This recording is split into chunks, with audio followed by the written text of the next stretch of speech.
आज हम लोग बात करेंगे कि हम ई कॉमर्स बिजनेस स्टार्ट कैसे करें। ठीक है, आप कैसे स्टार्ट कर सकते हो, किन चीजों की रिक्वायरमेंट होगी, उस पर हम लोग बात कर लेते हैं। देखो, ई कॉमर्स बिजनेस है क्या? ऑनलाइन आपको प्रोडक्ट सेल करने हैं। ठीक है, ऑनलाइन आपको प्रोडक्ट सेल करना है। तो ऑनलाइन प्रोडक्ट आपके फिजिकल प्रोडक्ट भी हो सकते हैं और आपके डिजिटल प्रोडक्ट भी हो सकते हैं। हम डिजिटल प्रोडक्ट्स को अभी साइड में रखते हैं। ठीक है, हम फिजिकल प्रोडक्ट्स की बात करते हैं। फिजिकल प्रोडक्ट्स में मतलब जो भी सामान आपको बेचना है वो अपनी आप बेच सकते हो ऑनलाइन। अब ऑनलाइन बेचना है तो किस तरीके से बेचोगे? दो टाइप है। एक तो या तो आप आपकी वेबसाइट बनवा लो, या तो आप किसी भी मार्केट प्लेसेस पे आ जाओ। ठीक है, market places like Flipkart, Meesho, Amazon, Ajio, Myntra, Nykaa. ठीक है, ये सारी ऑनलाइन प्लेटफॉर्म्स हो गए जो कि मार्केट प्लेसेस हैं। और यहाँ तो आप आपका खुद का वेबसाइट बनवा सकते हो। ठीक है, तो वेबसाइट के लिए आपको खर्चा करना पड़ेगा, पैसा लगाना पड़ेगा, वेबसाइट डेवलप करवानी पड़ेगी, होस्टिंग करवानी पड़ेगी, डोमेन खरीदना पड़ेगा। और उसके बाद भी अगर आपने एक वेबसाइट बना ली तो उसके बाद क्या होगा, उस पर कौन विजिट करेगा? www जो भी आपका .com है, ठीक है, उस पर कौन विजिट करेगा? किसी को पता ही नहीं है। ठीक है, आप ज्यादा से ज्यादा अपने व्हाट्सएप ग्रुप में शेयर कर दोगे, व्हाट्सएप स्टेटस पे लगा दोगे, इंस्टाग्राम पे डाल दोगे, फेसबुक पे डाल दोगे, 100, 50, 500 लोग आ जाएंगे, इससे ज्यादा तो नहीं आ पाएंगे ना। उसके लिए हमको एड्स लगाने पड़ते हैं, तो एड्स में भी पैसा लगाना पड़ता है। तो कुल मिला के खुद की वेबसाइट बनाना तो सेंस नहीं बनता है एज अ स्टार्टिंग में आपको। ठीक है, तो खुद की वेबसाइट पे जाना नहीं है, हमको आना है मार्केट प्लेसेस पे। ठीक है, market places Meesho, Flipkart, Amazon, Myntra, ये सब। ठीक है, तो यहाँ पे आने के लिए आपको कुछ डॉक्यूमेंट्स रिक्वायर्ड रहते हैं। डॉक्यूमेंट्स लाइक सबसे पहला है जीएसटी। ठीक है, सबसे पहला क्या है? जीएसटी। आपको जीएसटी चाहिए। विदाउट जीएसटी आप मीशो पे काम कर सकते हो, लेकिन मैं उसको रिकमेंड नहीं करता, क्योंकि विदाउट जीएसटी अगर आप काम करोगे उसमें बड़ी लिमिटेशंस हैं। ठीक है, लिमिटेशंस लाइक कि आप अपने स्टेट में बेच सकते हो, स्टेट के बाहर नहीं बेच पाओगे, एडवर्टाइजमेंट वाला सेक्शन आपको नहीं मिलता है, अदर सर्विसेज नहीं मिलती है, प्लस प्रायोरिटी भी नहीं मिलती है सपोर्ट में। ठीक है, जो मीशो सपोर्ट टीम या कोई भी टीम है उस साइड बैठी हुई, वो सपोर्ट नहीं करती है नॉन जीएसटी वालों को ज्यादा। ठीक है, तो बहुत सारे प्रॉब्लम्स आते हैं, प्लस आप एक लिमिटेड एरिया में लिमिट होके रह जाते हो। ठीक है, इसमें सबसे बड़ी बात ये आती है, लोग कहते हैं कि हम लोग पहले विदाउट जीएसटी स्टार्ट कर लेते हैं, फिर हम लोग जीएसटी पे चले जाएंगे। ठीक है, तो यहाँ पर आपको एक मीशो प्लेटफॉर्म ही है जो विदाउट जीएसटी करने देता है। तो हम लोग इधर बात करते हैं कि यहाँ पर आपको ऐसा नहीं है कि पहले मैंने जीएसटी के बिना अकाउंट बना लिया और आगे जाके मैं उसी अकाउंट में जीएसटी ऐड कर दूंगा। ऐसा नहीं होता है। ठीक है, जब आप विदाउट जीएसटी कर रहे हो तो वो एक अकाउंट रहता है, लेकिन जब आप विद जीएसटी करोगे तो आपको एक नया अकाउंट लगेगा, उसमें वापस से सारी चीजें वापस से करनी पड़ेगी, एक एक कैटलॉग आपको अपलोड करना पड़ेगा। ठीक है, तो सारी मेहनत वैसे वापस से होती है। तो मैं आपको अभी यहाँ पर सिर्फ इतना बोल रहा हूँ कि विदाउट जीएसटी को मैं प्रेफर नहीं करता, आपको भी नहीं करना है। हमको काम मतलब बड़े स्केल पे करना है, ऑल इंडिया लेवल पे करना है, तो हम विद जीएसटी ही अपना काम करेंगे। ठीक है, तो विद जीएसटी के लिए आपको एक काम करने के लिए आपको जीएसटी चाहिए। जीएसटी चाहिए, उसके बाद आपको एक सेविंग अकाउंट चल जाएगा स्टार्टिंग में, बाद में आपको करंट अकाउंट खुलवा लोगे। ठीक है, लेकिन सेविंग अकाउंट से आप काम स्टार्ट कर सकते हो। एक मोबाइल नंबर चाहिए आपको, और एक आपको ईमेल एड्रेस चाहिए। ठीक है, ये चार चीजें होगी, आपका काम शुरू हो जाएगा। एक मिनट, मैं आपको ना स्क्रीन पे थोड़ा लिख के बता देता हूं, तो आपको थोड़ा समझ में आ जाएगा। देखो, एक तो जीएसटी चाहिए, जीएसटी नंबर, एक चाहिए आपको बैंक अकाउंट, एक चाहिए मोबाइल नंबर जो कि फ्रेश हो। ठीक है, और एक चाहिए ईमेल एड्रेस। अब ईमेल एड्रेस जब आप जब डाल रहे हो तो खुद का पर्सनल ईमेल एड्रेस आपको नहीं डालना है। क्यों नहीं डालना है? क्योंकि पर्सनल और प्रोफेशनल लाइफ हमको अलग रखनी है। ठीक है, पर्सनल में सारे मेल्स आते हैं, उसमें कोई बिजनेस वाला भी मेल आएगा जो इंपॉर्टेंट था वो छूट जाएगा। तो आप कोशिश करोगे ईमेल एड्रेस बिल्कुल नया होना चाहिए। मोबाइल नंबर आप देख लेना, आप नया लेना चाहते हो नया ले सकते हो, लेकिन एग्जिस्टिंग मोबाइल नंबर से भी काम कर सकते हो। बैंक अकाउंट चाहिए और जीएसटी चाहिए। ठीक है, ये चीजें होगी तो आप फ्लिपकार्ट, अमेजोन, मीशो तीनों पे अकाउंट बना सकते हो। ठीक है, ये चीजें रहेगी तो बना सकते हो। जीएसटी कभी भी खुद से मत बनाना, मैं आज भी कह रहा हूं, पहले भी कहता आया हूं, आगे भी कहूंगा, खुद से मत बनाना। सीए के थ्रू ही बनवाना, या कोई एक प्रोफेशनल हो जो टैक्स कंसल्टेंट हो उसी के थ्रू बनवाना, क्योंकि हमको हर महीने जीएसटी फाइलिंग भी करनी रहेगी। ठीक है, वो सीए ही करेगा, आप नहीं करोगे। ठीक है, पैसा कमाओ, जिसका काम है उसको दो। ठीक है, और वहां से उससे काम करवाओ, खुद से करने की जरूरत नहीं है। ठीक है, सीए आपका 1,000 से 2,000 रुपए ले लेगा, कहीं कहीं 5,000 रुपए भी मांगते हैं, लेकिन ये 5,000 हमको देने की जरूरत नहीं है, 1,000 2,000 रुपए में बन जाएगा। अगर हेलो। नहीं है आपका, तो आप एक बार प्रतीक सर से बात कर लेना। ठीक है, ये प्रतीक सर का नंबर है, यहाँ से बात कर लेना इनसे, तो वो आपको गाइड कर देंगे, या कहीं से अगर बनवाना है वो बता देंगे, ठीक है। बैंक अकाउंट आप सेविंग यूज कर सकते हो, बाद में आप करंट अकाउंट पे उसको स्विच कर सकते हो, बाद में बैंक अकाउंट चेंज हो जाता है, ठीक है। Mobile number, fresh mobile number रखना है, ठीक है, नहीं तो आप पर्सनल भी स्टार्टिंग में रख सकते हो, आगे जाके चेंज कर सकते हो। ये 4 चीजें हमको चाहिए, और इस तरीके से हम काम स्टार्ट कर सकते हैं। ईमेल एड्रेस आप बिल्कुल न्यू बनाना, जो बिजनेस बिजनेस के लिए हो, ठीक है, बिजनेस के लिए आपने बनाया हो, ठीक है। अब ये 4 डॉक्यूमेंट, ये एक डॉक्यूमेंट और एक अकाउंट नंबर, एक मोबाइल नंबर, एक ईमेल एड्रेस अगर आपके पास है, तो उसके बाद आप काम स्टार्ट कर सकते हो, ठीक है। यहाँ पर एक नया सेलर क्या गलती करता है, यहाँ पर एक नया सेलर ये गलती करता है कि जैसे ही उसके पास जीएसटी नंबर आता है और वो तीनों प्लेटफॉर्म पे अकाउंट बना लेता है, ठीक है, फ्लिपकार्ट, मीशो, अमेज़न तीनों पे आ जाता है, जो कि आपको नहीं करना है, ठीक है। आपको जो करना है कर सकते हो, मेरा काम है गाइड करना, मैं गाइड कर रहा हूँ। रोड मैप सुन लो कि मैं क्या चाहता हूँ, आपको किस तरीके से काम करना है। आपको सबसे पहले जब भी जीएसटी नंबर आता है, तीनों पे अकाउंट नहीं बनाना है, ठीक है। सबसे पहले आपको अकाउंट बनाना है मीशो के ऊपर, ठीक है। मीशो के ऊपर भी तब अकाउंट बनाना है जब आपके पास प्रोडक्ट अवेलेबल है और आप उसको जैसे ही अकाउंट बनाओगे उस दिन या उसके अगले दिन से उसको कैटलॉग अपलोड करना शुरू कर दो, ठीक है।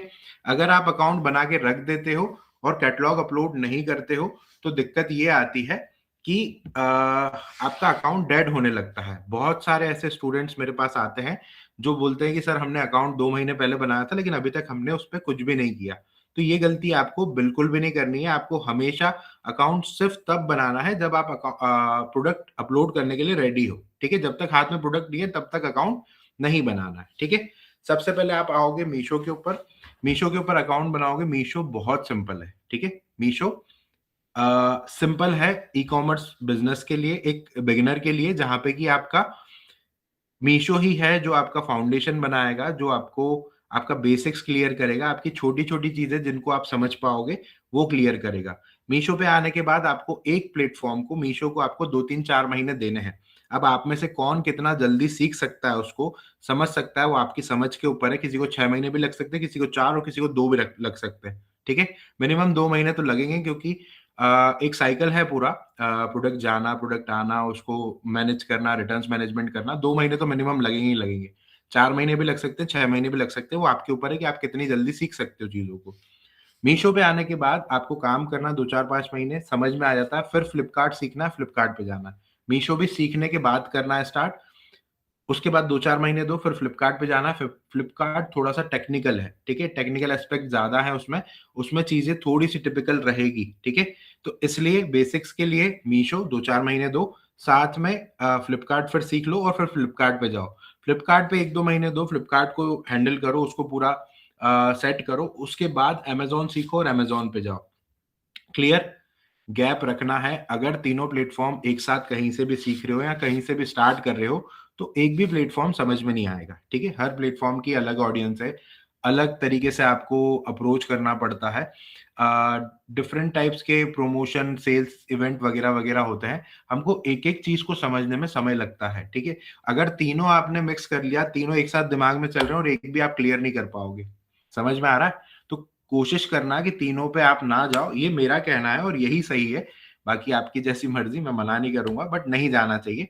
एक-एक करके, जैसे क्लास 1 पास हुए, फिर क्लास 2 में गए, फिर क्लास 3 में गए, ठीक है? ऐसे करके हमको अपग्रेड करना है, ठीक है? लॉन्ग टर्म चलना है तो यही अप्रोच होनी चाहिए कि पहले एक पे बिज़नेस सेट कर लेता हूँ। मैंने बहुत सारे ऐसे इन्फ्लुएंसर्स, ऐसे यूट्यूबर देखे हैं जो बोलते हैं कि प्रोडक्ट तो पड़ा है ना, तीनों पे अकाउंट बना दो, तीनों पे बेचना शुरू कर दो। भैया तीनों पे बेचना शुरू कर दो, लेकिन तीनों समझ में भी तो आने चाहिए तरीके से। सबसे सिंपल सबसे पहले लेना, उसके बाद जो डिफ़िकल्ट है वो। और अमेज़न पे ऑर्डर्स लाना इतना ईज़ी नहीं है, क्योंकि वहाँ पे आपको ब्रांड बिल्डिंग करनी पड़ती है, बहुत सारी चीज़ें रहती हैं, तो अमेज़न सबसे लास्ट में लेना है, ठीक है? तो हमारा रास्ता बनाना है, हमको हमारा सीखना है, हमको हमारा रिटर्न्स मैनेजमेंट आना चाहिए, हमको हमारे प्रोडक्ट के बारे में पता होना चाहिए, प्रोडक्ट कैसे प्रेज़ेंट करना है, प्रोडक्ट कैसे पोज़ीशनिंग करनी है प्रोडक्ट की। हो सकता है कि आपका प्रोडक्ट और एक कॉम्पिटिटर का प्रोडक्ट सेम हो, लेकिन आप प्रोडक्ट 20, 25, ₹50 में ज़्यादा में बेच रहे हो, लेकिन उस प्रोडक्ट की पोज़ीशनिंग करनी आपको आनी चाहिए, ठीक है? कि आप आपका प्रोडक्ट किस तरीके से दिखाओगे, कैसे आपको प्रेज़ेंट करना है, क्या चीज़ें उसमें ऐड करनी है, ठीक है? तो ये बहुत सारी छोटी-छोटी चीज़ें रहती हैं जो आपको नहीं पता होती है। तो कुछ इस तरीके से काम करना, है ना? अभी कल से हम लोग तीनों प्लेटफ़ॉर्म सिखाते हैं। मीशो, फ्लिपकार्ट, अमेज़न। कल से हमारा मीशो का बैच स्टार्ट हो रहा है, फ्लिपकार्ट, अमेज़न 5 जनवरी से स्टार्ट होगा, ठीक है? अगर आपने मीशो नहीं सीखा है, तो फ्लिपकार्ट, अमेज़न पे आपको जाने की ज़रूरत नहीं है, ठीक है? अगर आपने मीशो नहीं सीखा है, फ्लिपकार्ट, अमेज़न पे जाने की ज़रूरत नहीं है। जिसका मीशो क्लियर हुआ है, वो फ्लिपकार्ट पे जाओ, जिसका फ्लिपकार्ट भी क्लियर हो गया, वो अमेज़न पे जाओ, ठीक है? कौन-कौन यहाँ पर बिल्कुल नए हैं? 7 डेज़ का हमारा जो है क्लासेस है। क्लासेस में ना बेसिकली क्या होता है कि डिफरेंस ये है कि क्लासेस में पढ़ाना और समझाने में डिफरेंस है, ठीक है? कुछ लोग पढ़ाते हैं और कुछ लोग समझाते हैं। मेरी अप्रोच ये है कि जब 7 दिन आप क्लास में से होके जाओ, तो आपको चीज़ें पढ़े हुए ना हो, ना कि आपको एक अंडरस्टैंडिंग डेवलप हो, आप समझ चुके हो चीज़ों को, ठीक है? तो वो मेरी अप्रोच रहेगी 7 डेज़ में। फर्स्ट डे जो हमारा रहेगा, वो रहेगा डैशबोर्ड ओवरव्यू का, जो कि संडे का दिन रहता है। उस दिन हम उस दिन हम अकाउंट क्रिएट कैसे करना है, अकाउंट क्रिएशन में देखो पता है नहीं पता है बहुत लोगों को ये चीज़, मीशो के ऊपर एक कस्टमर आपके पेज को फ़ॉलो कर सकता है, ठीक है? पेज को फ़ॉलो कर सकता है। तो पेज को फ़ॉलो कर सकता है, तो आपको अपना पेज कैसे बनाना है, किन चीज़ों का ध्यान देना है, अकाउंट क्रिएशन के टाइम पे आपको क्या कीवर्ड्स के थ्रू आपको अपना स्टोर नेम बनाना है, ठीक है? चैट जीपीटी पे क्या प्रॉम्प्ट देके आप बेस्ट नाम बना सकते हो, कैसे आप अट्रैक्ट कर सकते हो, कैसे आपका नाम जो है हाइलाइट होता है आपके अकाउंट में, ये सारी चीज़ें सभी को नहीं आती है। तो डे 1 पे हम अकाउंट क्रिएशन सीखेंगे, ठीक है? अकाउंट क्रिएशन सीखेंगे और डैशबोर्ड ओवरव्यू करेंगे। डैशबोर्ड क्या, जो मीशो का पैनल रहता है ना पूरा, जिसमें लिखा रहता है होम, ऑर्डर्स, रिटर्न्स, वो सारी चीज़ें हम लोग पढ़ेंगे थोड़ा-थोड़ा, ताकि हम लोग आने वाले दिनों में थोड़ा-सा इंट्रोडक्शन हो जाएगा हमारा पूरा पैनल से। हम पूरे पैनल को थोड़ा-थोड़ा समझ लेंगे, ताकि मंडे से जब हम लोग क्लास स्टार्ट करें, तो हमारे लिए कुछ चीज़ें भी नई ना हो, ठीक है? तो इस तरीके से हम लोग संडे का दिन करेंगे कि अकाउंट क्रिएशन और डैशबोर्ड ओवरव्यू। डैशबोर्ड पूरा देखेंगे, थोड़ा-थोड़ा समझेंगे। इसके बाद आता है डे 2, जो कि बहुत इंपॉर्टेंट है। डे 2 पे हम लोग क्या करते हैं, एक बार आपका अकाउंट बन गया, अकाउंट बनने के बाद सबसे पहला काम हमारा ये होगा कि अगर सपोज़ करो कि ये अगर प्रोडक्ट है, ठीक है? ये प्रोडक्ट है, तो ये प्रोडक्ट मुझे वहाँ पर अपलोड करना है, ठीक है? कस्टमर को मेरे मीशो की वेबसाइट पे मेरा प्रोडक्ट दिखना चाहिए। तो वो सेकंड डे जो है हमारा, वो है कैटलॉग अपलोड का, ठीक है? कैटलॉग अपलोड का क्लास है, सेकंड डे वाली। कैटलॉग अपलोड की क्लास 2 घंटे की जाएगी। एक चीज़ देखना, आपको मैं यहाँ पे बताता हूँ, 1 मिनट, यहाँ पर आप चेक करना, ये, ठीक है? 1 मिनट। यहाँ पर एक चीज़ दिख रही है सभी को स्क्रीन ना, यहाँ पर ये दिख रहा है? कितना टाइम है डेली का? 1.5 घंटे का, 7 से साढ़े 8, ठीक है? 1.5 घंटे का टाइम है। लेकिन जो मंडे वाली क्लास है, वो हमारी 2 घंटे की जाएगी ही जाएगी, क्योंकि कैटलॉग अपलोड बहुत इम्पोर्टेंट टॉपिक है और कैटलॉग अपलोड बहुत डेप्थ में समझाना पड़ता है, ठीक है? एक ही वन गो में आपको सारी चीज़ें समझनी पड़ती है और उसमें मैं धीरे-धीरे टाइम लेके 2 घंटे की जाएगी क्लास। भले यहाँ पे 1.5 घंटा लिखा है, लेकिन मंडे वाली क्लास और सैटरडे वाली क्लास, मंडे वाली क्लास 2 घंटे जाएगी और सैटरडे वाली क्लास 2 ढाई घंटे जाएगी, क्योंकि वो प्रोडक्ट रिसर्च की क्लास है। हम लोग आ जाते हैं मंडे वाली जो सेकंड क्लास है, उसमें कैटलॉग अपलोड होगा। कैटलॉग अपलोड में आपको कैसे फ़ोटोज़ अपलोड करने हैं, कैसे आपको शिपिंग चार्जेस कम करना है, कैसे आपको कीवर्ड्स वाले नेम बनवाने हैं, कैसे आपको 3 टाइप के डिफरेंट कीवर्ड्स लगाने हैं, ठीक है? 3 टाइप के डिफरेंट कीवर्ड्स अलग-अलग जगह से लेंगे हम लोग। और उसके बाद एसकेयू आईडी का फॉर्मेट, एक प्रोडक्ट की कितनी लिस्टिंग होनी चाहिए, मल्टीपल लिस्टिंग में किन चीज़ों का ध्यान रखना है, ये सारी चीज़ें हम लोग कैटलॉग अपलोड में सीखते हैं इन डेप्थ, ठीक है? कैटलॉग अपलोड में अक्सर कुछ लोग एक गलती करते हैं, जिसमें कि मैं हैबिट लिखवाता हूँ कि कैटलॉग सबमिट करने से पहले आपको किन चीज़ों का ध्यान रखना है, ठीक है? ये सारी चीज़ें हम लोग मंडे को सीखते हैं। उसके बाद आ जाता है ट्यूसडे, जो कि थर्ड डे रहता है। वो हमारा है ऑर्डर प्रोसेस प्लस पैकेजिंग वाला दिन, ठीक है? उस दिन का टॉपिक है ऑर्डर प्रोसेस प्लस पैकेजिंग। हमने प्रोडक्ट अपलोड कर दिया, अपलोड होने के बाद वो कस्टमर को दिखाई दे रहा है प्रोडक्ट, ठीक है? कस्टमर उसको ऑर्डर करेगा। अब ऑर्डर आ रहा है, अगर ऑर्डर आपको आ रहा है, तो ऑर्डर कैसे शो करेगा, कैसे आपको उसको एक्सेप्ट करना है, कैसे आपका उसको लेबल डाउनलोड करना है, लेबल के साथ क्या मैनिफेस्ट डाउनलोड करना रहता है या नहीं, मैनिफेस्ट का क्या रोल है, लेबल का क्या रोल है, ये सारी चीज़ें होने के बाद प्रिंट आउट कैसे निकलवाना है, प्रिंटर खरीदना है, नहीं खरीदना है, इसका तो सिंपल आंसर है कि स्टार्टिंग में आपको प्रिंटर नहीं खरीदना है। लेकिन प्रिंट आउट कैसे निकलवाना है, उसमें इनवॉइस कहाँ कैसे रखना है, उसके बाद पैकेजिंग 3 टाइप की होती है, अलग-अलग पैकेजिंग पे बात करेंगे कि सिक्योर पैकेजिंग आप कैसे कर सकते हो, ठीक है? पैकेजिंग मैटर करती है आपके रेटिंग रिव्यूज़ पे, आपके रिटर्न्स पे, उस पे भी बात होगी। उसके बाद आपका एक बार पैकेट पैक हो जाता है, उसको स्कैन कैसे करना है, स्कैन करने के बाद मोस्ट इम्पोर्टेंट थिंग कि डिलीवरी बॉय आपके पास पहली बार आता है, पहला पार्सल लेने।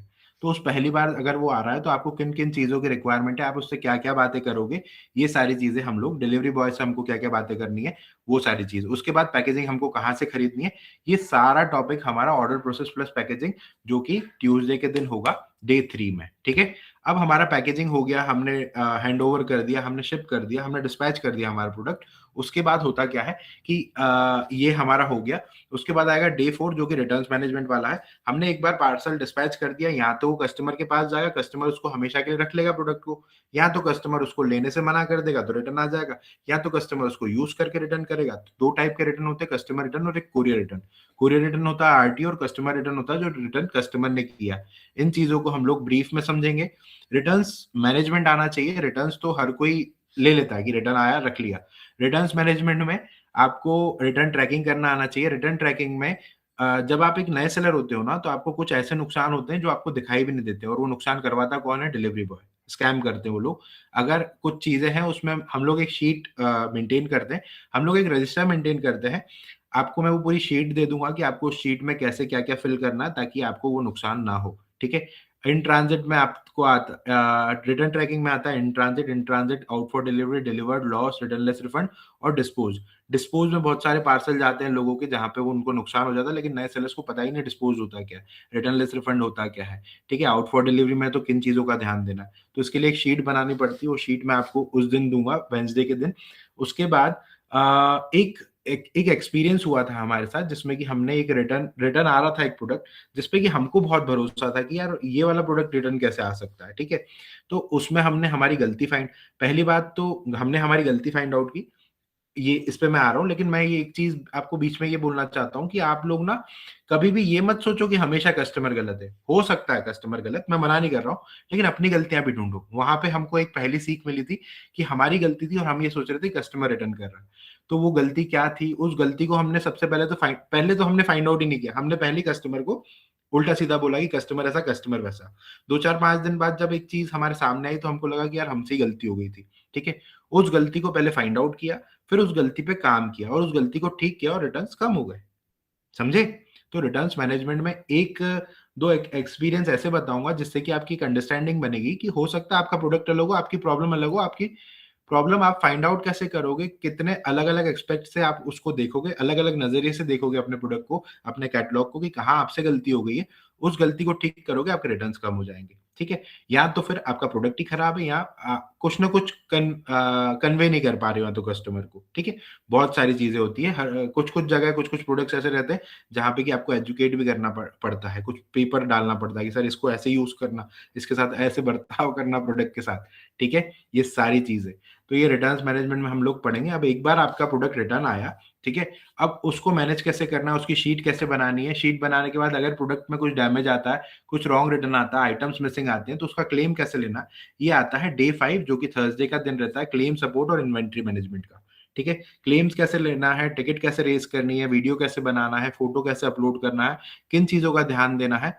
एक छोटी-सी चीज़ है, वो मैं यहीं बता देता हूँ, लेकिन वो पता है कभी-कभी ऐसा लगता है कि बहुत सिली चीज़ है बताने के लिए, लेकिन मैं यहाँ पे बता देता हूँ, जब भी आप वीडियो बनाते हो ना, तो अपने मोबाइल का एयरप्लेन मोड ऑन कर लिया करो, क्योंकि हमने बहुत नुकसान किया, हमने नहीं किया था।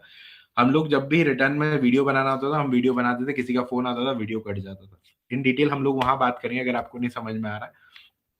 तो बहुत छोटी-छोटी चीज़ें हैं जो आपको ध्यान रखनी पड़ती है जिससे कि नुकसान से बच सको और अच्छा प्रॉफ़िट बना सको। Returns claim support and inventory management. Inventory management बहुत ज़रूरी है। आपके पास कितना प्रोडक्ट है, कितना नहीं है, अ, आपके पास कितना प्रोडक्ट है और कितना आपको मैनेज करना है, कितना आपको खत्म हो उससे पहले उसको रिफ़िल करना है, ठीक है? रीस्टॉक करना है, वो सारी चीज़ें हम लोग उस दिन सीखेंगे। इसके बाद यहाँ पे हमारा ऑलमोस्ट ऑपरेशनल काम खत्म हो गया है मीशो का, ठीक है? अब काम स्टार्ट होता है बूस्ट सेल्स का कि सेल्स कैसे बूस्ट करनी है, सारी चीज़ें। अब आता है फ्राइडे वाला दिन, फ्राइडे वाले दिन में बहुत सारे टॉपिक्स हैं।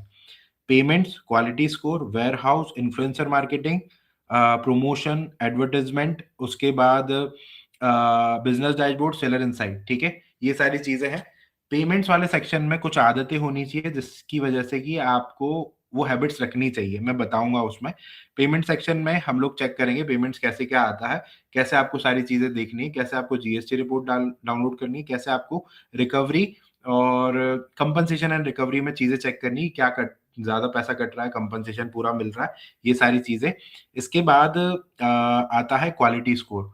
क्वालिटी स्कोर आधे ऊपर लोगों को पता ही नहीं है, और क्वालिटी स्कोर की जो प्रॉब्लम है ना, वो सब नए सेलर्स को ज्यादा आती है। जब तक उनके पास रेटिंग रिव्यूज नहीं होते, और रेटिंग रिव्यूज जैसे आने होते हैं हमसे मैनेज नहीं होते, क्वालिटी स्कोर खराब हो जाता है। 0 से 15 क्वालिटी स्कोर बेस्ट है, 15 से 22 क्वालिटी स्कोर ठीक है, 22 से 25 क्वालिटी स्कोर खराब है, और 25 से ऊपर अकाउंट 95% आपके कैटलॉग ब्लॉक हो जाएंगे। क्लियर? समझेंगे हम लोग इन डिटेल में। ठीक है। इसके बाद आता है इन्फ्लुएंसर मार्केटिंग। इन्फ्लुएंसर मार्केटिंग आज से 3 महीने पहले मैं बिल्कुल मना करता था मीशो पे करने के लिए, लेकिन 3 महीने पहले जब मीशो ने एक नया चेंज किया इन्फ्लुएंसर मार्केटिंग में, उसलिए मैं हाँ करता हूँ, लेकिन वो भी बाद में करना, 4 5 6 महीने बाद। ठीक है। पहले ये था कि इन्फ्लुएंसर मार्केटिंग में जब आपको पार्टिसिपेट करना है तो अपने सारे प्रोडक्ट्स को करवाना पड़ता था। अब ये है कि कुछ कुछ प्रोडक्ट्स को आप करवा सकते हो।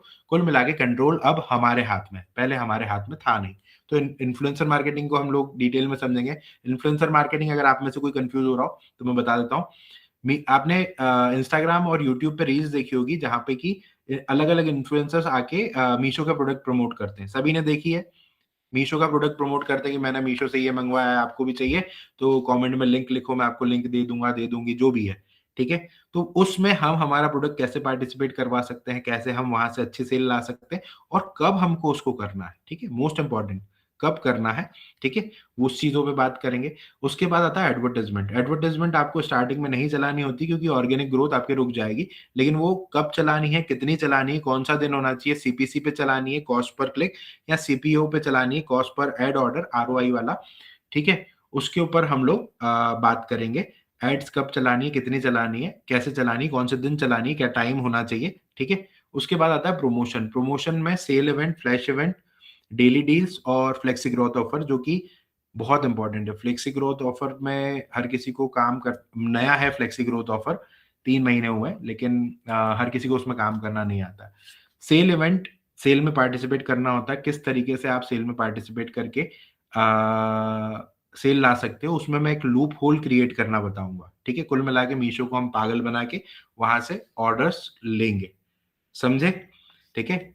कुछ ऐसा बताऊंगा उस दिन, स्ट्रेटेजी आएगी, कुछ एक स्ट्रेटेजी आएगी, उसमें हमको कुछ चीजें पता चलेगी। सेल इवेंट, उसके साथ फ्लैश इवेंट आपको करना रहता है। फ्लैश इवेंट के बाद डेली डील्स बहुत इंपॉर्टेंट है। डेली डील्स पता है क्या है? आप लोगों ने ये देखा है, टाइमर चलता है, कभी हमने ऑनलाइन शॉपिंग की है तो टाइमर चलता है कि इतना टाइम है, इसको फोमो क्रिएट करता है, fear of missing out. FOMO create करता है कि ये डिस्काउंट सिर्फ 10 मिनट के लिए है, नहीं तो चला जाएगा। ठीक है। तो उसमें कैसे पार्टिसिपेट करना है, फ्लेक्सी ग्रोथ ऑफर अपने हिसाब से, अपना डिस्काउंट अपनी तारीखों के हिसाब से कैसे लगाना है, वो सारी चीजें। बिजनेस डैशबोर्ड को समझेंगे, सेलर इनसाइट को समझेंगे, हमारा फ्राइडे वाला दिन खत्म। ठीक है। अब आता है मेन। यहाँ तक जो फ्राइडे तक है हमारा मीशो ऑलमोस्ट हो चुका है। अब जो मेन क्लास है, 7th क्लास, 2 ढाई घंटे की जाएगी कम से कम। ठीक है। उसमें वो क्लास है प्रोडक्ट रिसर्च की। ठीक है। प्रोडक्ट रिसर्च की क्लास में आपको यहाँ पर देखो 36+ प्रोडक्ट्स के ऊपर बात होगी। ऐसा नहीं लिस्ट दे दी और बात खत्म, हम उसके ऊपर प्रॉपर बात करेंगे। 7+ कैटेगरीज पे बात करेंगे, और डेडिकेटेड 2 आवर्स से प्लस जाएगी ये क्लास। ठीक है। इस दिन हम लोग शुरुआत प्रोडक्ट रिसर्च कैसे करते हैं, 60-60-60 रूल जो होता है वो कैसे लगाते हैं, एक एक प्रोडक्ट के ऊपर बात करेंगे कि एक एक प्रोडक्ट में आपको किन चीजों का ध्यान देना है। जब हम लोग इन 36 प्रोडक्ट्स पे बात करेंगे ना, तो जरूरी नहीं है आप सिर्फ इन 36 प्रोडक्ट्स में ही काम कर सकते हो। इसके बाद आपकी एक अंडरस्टैंडिंग बनेगी कि भाई प्रोडक्ट को देखते कैसे हैं, क्या क्या चीजें चेक करते हैं, बेचने से पहले हमको क्या करना चाहिए। ठीक है। ये सारी चीजें जब हम लोग इन 36+ प्रोडक्ट्स पे बात करेंगे, इन कैटेगरीज पे बात करेंगे, तो बहुत छोटी छोटी जो डिटेल्स है वो आपको क्लियर होगी, और आपका प्रोडक्ट्स को देखने का नजरिया चेंज हो जाएगा। ठीक है। प्रोडक्ट्स को जब पहले आप देखते थे और इसके बाद जब देखोगे ना, तो आप उसमें छोटी छोटी डिटेल्स आप चेक करोगे। आप बॉक्स भी होना चाहिए, बॉक्स कैसा होना चाहिए, प्रोडक्ट्स में कैसे प्रोडक्ट को आपको देखना है, बहुत सारी चीजों पे बात होगी। ठीक है। ये हमारा होता है डे 7 खत्म। और यहाँ पे आपका एक ग्रुप रहता है, व्हाट्सएप ग्रुप, जिसमें कि फिर वो ग्रुप ओपन हो जाता है 7 डेज बाद, और उस ग्रुप में आप डिस्कशन कर सकते हो। कभी भी आपको कोई डाउट आता है, आप ग्रुप में पूछो। मैं हूँ, प्रतीक है, आपके कलीग्स हैं। अपना नेटवर्क बनाओ, लोगों से बात करो, वो क्या बेच रहा है, आप क्या बेच रहे हो, कैसे कर रहे हो, एक दूसरे की मदद करो और एक दूसरे को हेल्प करो बढ़ने में। आई होप आपको वीडियो पसंद आया होगा, आपको समझ में आया होगा कि नेक्स्ट 7 डेज़ में हम लोग क्या सीखेंगे। आप अगर मेरे साथ लाइव वन ऑन वन बैठकर सीखना चाहते हैं, माइन्यूट डिटेल्स में हम लोग बात करेंगे नेक्स्ट 7 डेज़, तो अभी दिए हुए नंबर पर मैसेज करो, व्हाट्सएप करो, जॉइन लिखकर, ठीक है? बाय।